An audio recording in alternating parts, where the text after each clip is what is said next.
I'm telling you, man, I just don't really like Harry Styles that much. Sorry, dude. No, I feel like I just saw Michael Myers or something. He escaped again. Well, that's weird. I gotta deliver this pizza and get out of here. I think this is it.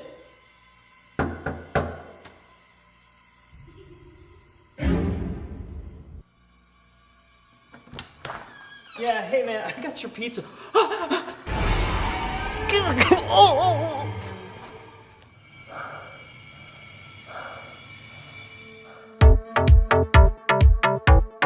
Jones vibes.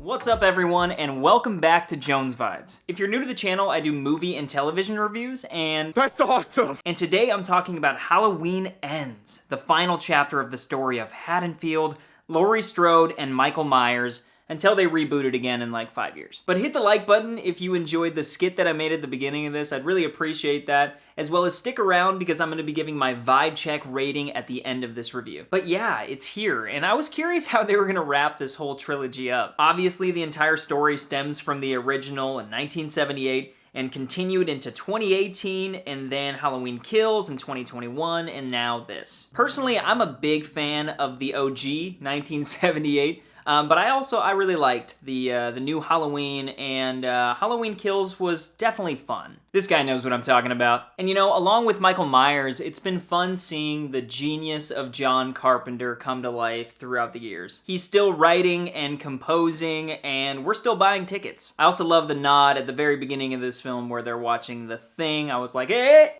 Whoop, whoop. John Carpenter. And the same goes for Jamie Lee Curtis as Laurie Strode. You know, I could watch a billion different movies with her as the final girl and be perfectly content. But Ends picks up 4 years after the events of Kills, where the town declared in one voice that evil dies tonight, and it didn't. That's why we have another movie to watch. And one big thing to note is that Laurie Strode's daughter, played by Judy Greer, was killed off at the end of that film. And so now we have this town that's been infected by grief and trauma. Honestly, in a lot of ways, it mirrors kind of a post-pandemic world, and I heard somewhere that that's what they were trying to go for. At least I got that from it, because now we're looking at how people are acting on the other side of things. So much grief, so much hardship as a community, but it also focuses on the individual mental health as well. It demonstrates how somebody so inherently good, just mowing the lawn, Corey, can go so bad. Evil is like a virus. And Allison is suffering from it too, just in her own personal sense, you know, escaping Michael and also losing both of her parents. But I will say her performance was the one for me that didn't seem so believable at times, especially coming from the first two.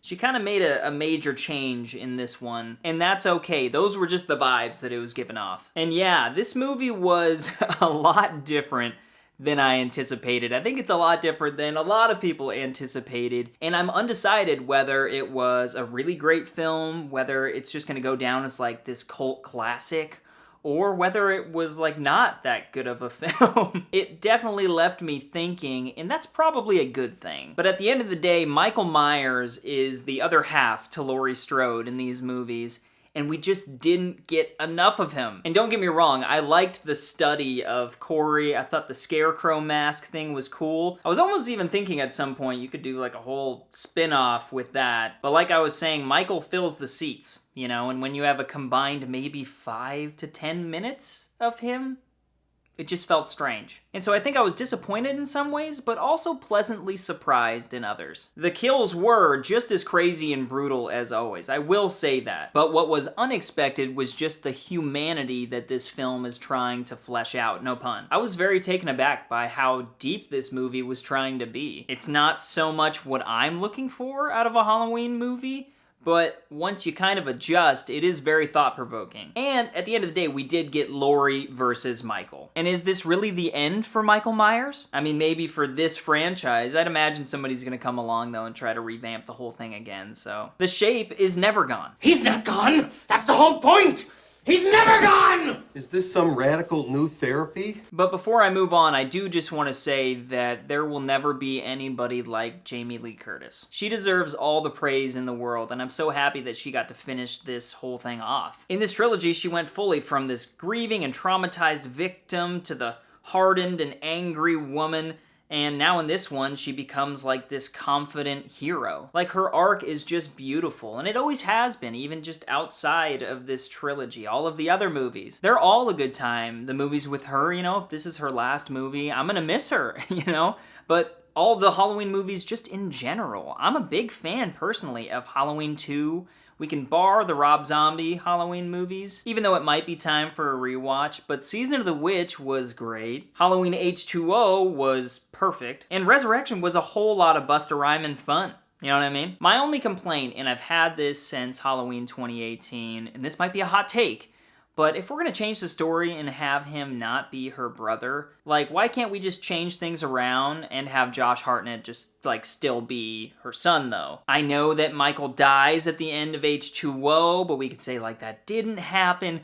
I don't know. I just feel like Josh Hartnett being in these movies would have been, I don't know, put some respect on the guy's name. It didn't happen, Danny, so just chill out. It's okay.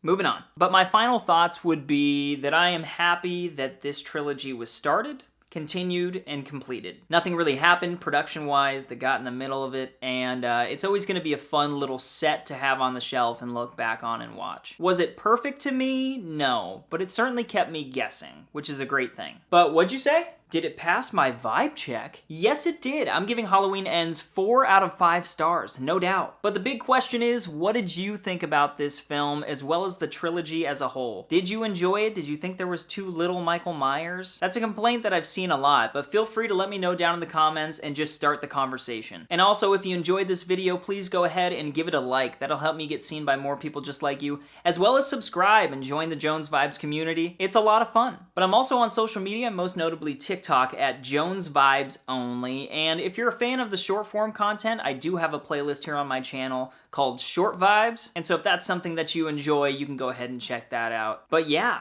that was Halloween Ends. As always, I hope you all are safe, happy, and healthy, and I'll be seeing you next time.